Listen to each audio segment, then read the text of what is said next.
Assalamualaikum warahmatullahi wabarakatuh. Selamat malam. Perkenalkan, saya Revanza Krisna Revkia dari jurusan Teknik Informatika. Di sini saya ingin mempresentasikan tentang perkembangan teknologi keamanan jaringan. Mata kuliah Jaringan Komputer Lanjutan K1 dengan dosen pengampu yaitu Andri Yuswanto, sarjana komputer, magister teknik. Oke, langsung saja kita mulai materinya. Nah, di sini kita ngebahas tentang babnya. Yang pertama, perkenalan tadi sudah saya lakukan. Yang kedua, kita akan membahas apa itu keamanan jaringan. Yang ketiga, sejarah keamanan jaringan. Yang keempat, dasar keamanan jaringan. Kelima, kebutuhan keamanan jaringan. Keenam, jenis-jenis keamanan jaringan. Ketujuh, metode serangan jaringan. Kedelapan, keuntungannya. Kesembilan, kekurangannya. Dan kemudian kesimpulannya, yaitu penutup. Yang pertama, apa itu keamanan jaringan? Istilah keamanan jaringan atau network security sebenarnya sangat luas.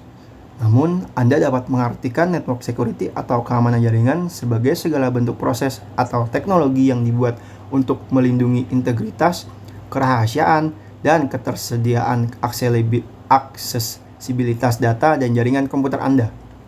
Network security bertugas untuk melindungi perangkat keras atau hardware ataupun perangkat lunak atau software.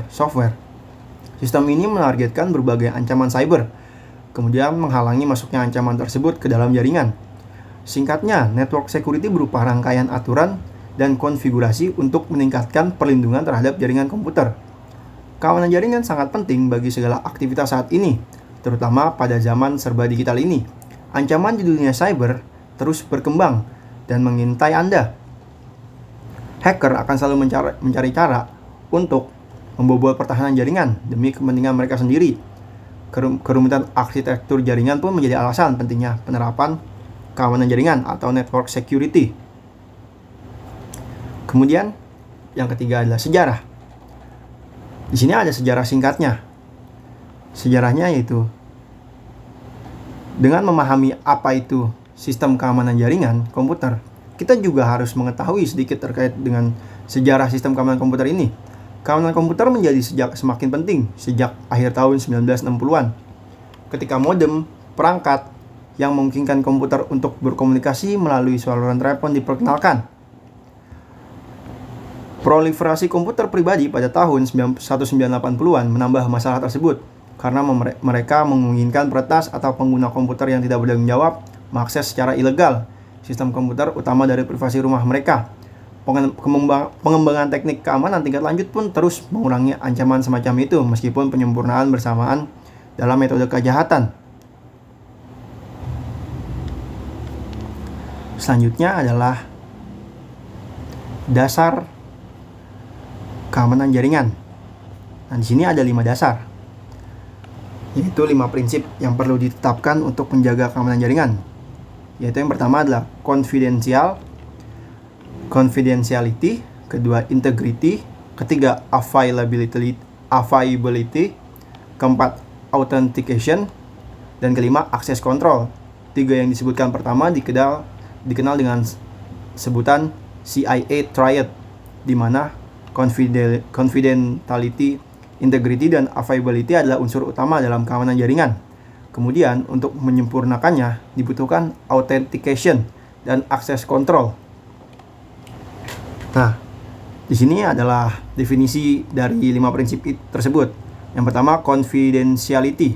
Prinsip confidentiality adalah sebuah data yang hanya bisa diakses oleh orang yang memiliki hak dan informasi yang ada di dalamnya, bersifat rahasia. Yang kedua adalah integrity.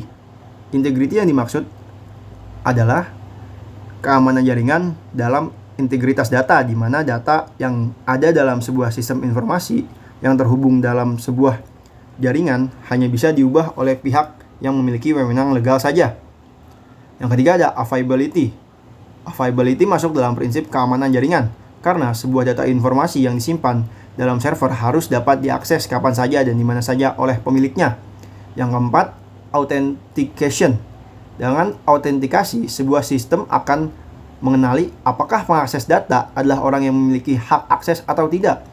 Nah, di sini ada banyak metode autentikasi data zaman sekarang itu. Itu bisa kayak contoh seperti token, PIN, password, face detection, OTP, atau autentikasi dua arah. Biasanya mungkin untuk kayak kita registrasi aplikasi-aplikasi kayak Google, Instagram itu dibutuhkan. Bahkan untuk HP kita pun kadang dibutuhkan kalau kita ingin mengamankannya. Kadang ya fingerprint juga. Atau zaman sekarang itu bisa pakai face unlock yang udah maju. Nah, yang kelima adalah akses control. Dalam sebuah sistem yang terhubung dengan jaringan akan lebih baik jika sistem yang kita memiliki role berjenjang. Akses kontrol akan memberikan akses kepada setiap orang yang memilih hak dan mereka memiliki akses yang berbeda sesuai dengan urusannya. Nah, setelahnya adalah kebutuhan akan keamanan jaringan.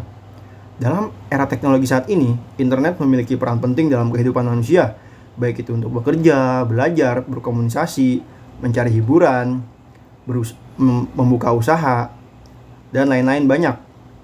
Dengan munculnya internet, keamanan menjadi perhatian yang utama. Struktur internet sendiri itu memungkinkan terjadinya banyak ancaman keamanan. Namun, kemungkinan serangan jaringan ini dapat dikurangi dengan melakukan berbagai modifikasi pada struktur internet.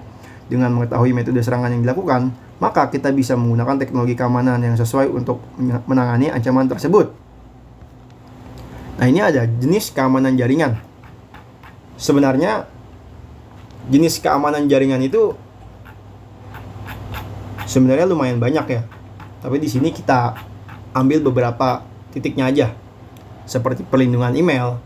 Perlindungan email nih biasanya dilengkapi dengan perangkat lunak anti spam. Jadi spamnya ini takutnya bisa bikin kita dapat virus atau dari orang yang spam ini kita bisa dikirimin link dan gak sengaja kita kepencet dan device kita bisa kehack. Ini perlindungan di web. Perlindungan di web ini berguna untuk melindungi aktivitas di dalam situs web, terutama kayak toko online. Terus juga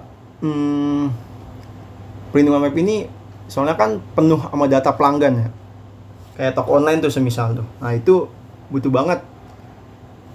Nah, biasanya itu di perlindungan web itu dipasang kayak sertifikat secure socket layer gitu untuk meningkatkan keamanan situs web. Nah, ada perlindungan nirkabel. Perlindungan nirkabel tuh kayak biasanya tuh kayak WPA tuh, kalau pernah dengar itu kayak Wi-Fi Protected Access. Nah, ini kayak pengamanan Wi-Fi gitu biar kita nggak dijebol biasanya. Pengamanan wireless. Contohnya itu contoh kecilnya. Nah, ini ada perlindungan, ada keamanan aplikasi. Keamanan aplikasi itu nggak hanya website ya. Jadi aplikasi itu bisa diamanin juga kayak kita nge-lock aplikasi yang kita pakai. Kayak semisal kita bikin password biar nggak masuk di aplikasi itu. Jadi biar orang tuh nggak bisa ngebobol kita. Nah, yang keenam itu ada firewall. Firewall tuh itu sebagai pelindung jaringan komputer internal terhadap jaringan eksternal yang mencurigakan. Biasanya di Windows tuh sering tuh kita dapat pemberitahuan firewall. Jadi kalau ada kayak jaringan eksternal curigain tuh kadang Windows bakal ngasih notifikasi. Nah, ini biasanya langsung diblokir kalau emang berpotensi bahaya. Nah, kemudian yang tujuh ada penyaringan konten. Penyaringan konten ini biasanya kayak di aplikasi-aplikasi yang menyalurkan media-media kayak video atau gambar. Nah, ini biasanya kalau adegan-adegan yang termasuk kurang pantas ditonton tuh kayak pornografi atau kekerasan atau ya kejahatan, itu biasanya bakal disaring sama aplikasi sama sistem keamanan jaringan penyaringan konten itu. Nah, ini ada pencegahan kehilangan data, itu kayak backup kayak cloud gitu biasanya. WhatsApp kayak backup data gitu, WhatsApp, Google. Nah, terus ada analisis perilaku. Nah, ini kayak biasanya kayak ngedeteksi kalau kita pakai tools yang analisis perilaku tuh kayak ada yang aneh nih, kayak dia bakal bakal ngasih notifikasi kalau kita terjadi pelanggaran, kayak semisal recaptcha tuh kayak ngasih tahu metode apakah ini manusia atau bukan, kayak memastikan biasanya gitu. Nah ini ada perlindungan virus dan malware, yaitu kayak antivirus, perangkat lunak gitu. Nah terus ada kontrol akses itu kita biasanya kayak kita pengen kontrol akses wifi atau komputer biar orang di rumah atau siapa gak bisa pakai aplikasi ini atau gak bisa mengunjungi website ini, itu bisa juga tuh. Nah terus ada informasi keamanan itu kayak beri informasi aktivitas catatan terjadi di jaringan komputer. Jadi kita bisa deteksi ancaman tersebut dan mengambil tindakan yang diperlukan kalau ada masalah tuh. Nah kemudian ada jaringan pribadi virtual atau VPN. Nah VPN ini cukup familiar terdengar. Ini biasanya tuh berguna sebagai alat autentikasi untuk komunikasi antar komputer dan perangkat jaringan. Dia kayak dibilang tuh terowongan kalau kita nggak bisa masuk. Nah ini aman biasanya tuh kalau emang terverifikasi ya. Biasanya kalau di Play Store atau di aplikasi-aplikasi yang di Windows Store itu kita bisa pakai VPN biar kita kita nggak dapat gangguan jaringan atau kedetek. Nah ini ada sistem alarm penyusup. Sistem alarm penyusup ini kayak buat memantau gitu aktivitas online. Nah, terus kita bakal ngasih tahu aktivitas itu berbahaya atau enggak. Nah kemudian ada metode serangan jaringan. Metode serangan jaringan itu ada banyak ya, sebenarnya banyak banget. Kayak penyerangan hacking itu caranya sangat banyak, bener-bener banyak.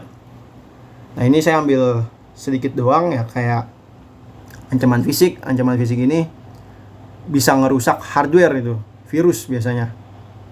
Virus sama juga kayak virus ya bisa ngerusak hardware, bisa ngerusak website, bisa ngerusak software, bisa ngerusak atau komputer kita, virus tuh. Nah worm biasanya itu kayak suatu aplikasi yang bisa nyusup ke program lain biasanya tuh. Nah terus ada Trojan Horse, yaitu ya merupakan malware ataupun program berbahaya yang mampu berkamuflase sehingga terlihat normal. Trojan biasanya sering kalau kita bersihin antivirus itu ada Trojan, padahal itu virus, tapi kalau di komputer itu kita tuh kadang kayak biasa. Nah itu makanya kadang tuh penting antivirus buat ngasih tahu kayak ada tindakan-tindakan yang gak seharusnya. Ini ada eavesdropping. Nah ini kayak penyadapan biasanya tuh, penyadapan suara. Nah, ini ada logic bomb. Logic bomb ini kayak buat ngetahui seluk-beluk jaringan komputer. Jadi kita dimasukin potongan kode software gitu. Nah terus ada spoofing itu adalah cara memasukkan pengguna agar bisa dipercatat. Nah ini spoofing itu di antaranya bekerja dengan URL palsu. Ini untuk nampilin URL palsu dan nyalahin gunain DNS. Nah ini denial of service, ancaman merugikan server website sehingga situs web tidak bisa diakses untuk sementara waktu. Ini kalau servernya tumbang nih, biasanya bisa dibobol pakai denial of service ini. Jadi sistem servernya itu ditumbangin dulu. Phishing. Nah phishing ini caranya tuh kayak memancing korban buat ngasih tahu akun atau informasi yang dibutuhin. Nah itu kayak misal biasanya tuh ada game atau phishing rekening atau phishing yang lagi zaman itu phishing check out toko. Jadi kita kadang kalau ada yang dapat hadiah dari Shopee, nah terus bakal dapat nomor OTP, terus dia minta kirim. Nah itu bisa phishing tuh. Tiba-tiba saldo Shopee kita kurang. Nah ini adalah man in the middle. Ini seorang penyerang yang bekerja menghalangi komunikasi antar pengirim penerima pesan. Nah kita lanjut aja ke keuntungannya. Nah, keuntungan sistem keamanan jaringan yaitu 1. Melindungi data dan informasi yang disimpan dalam jaringan dengan menggunakan mekanisme keamanan yang tepat seperti firewall, enkripsi, dan penggunaan kata sandi yang kuat. Jaringan komputer dapat dilindungi dari ancaman dan serangan yang dapat merusak atau mencuri data. 2. Mencegah akses tidak sah ke jaringan. Keamanan jaringan memastikan bahwa hanya pengguna yang memiliki izin dan otorisasi yang tepat yang dapat mengakses jaringan. Ini membantu mengurangi resiko akses tidak sah atau pelanggaran data yang dilakukan oleh pengguna yang tidak berwenang. Ketiga adalah meningkatkan efisiensi dan produktivitas. Dengan mengurangi resiko serangan dan ancaman, keamanan jaringan membantu memastikan bahwa sistem dan data dalam jaringan tetap tersedia dan dapat diakses dengan lancar.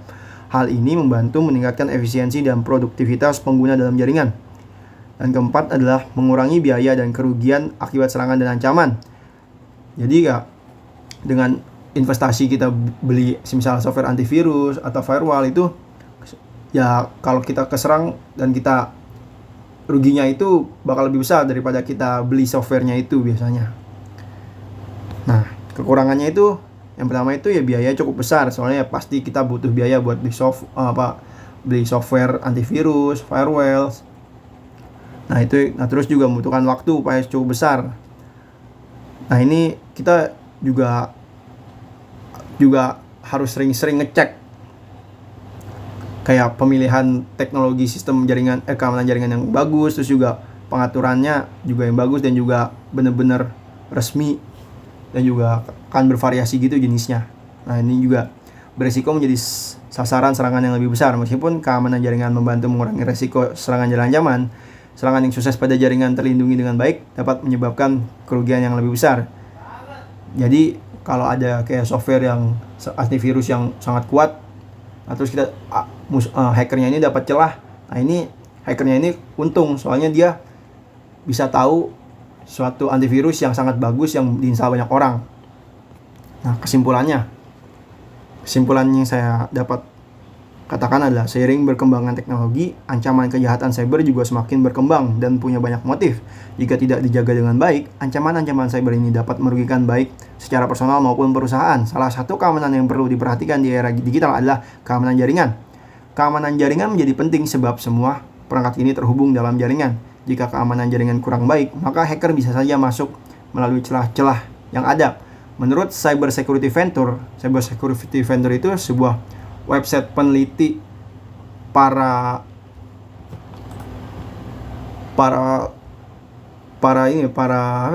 dibilangnya tuh orang-orang jaringan ya, kayak orang-orang teknologi gitu, yang resmi dan juga emang terpercaya di dunia. Nah ini dia ngasih tahu berita bahwa tahun 2021 sendiri kejahatan cyber telah berkembang dan merugikan setidaknya 6 triliun US dollar. Ini referensi yang saya dapatkan dari beberapa website yang saya temukan untuk membuat materi ini. Sekian dan terima kasih. Dan selamat malam.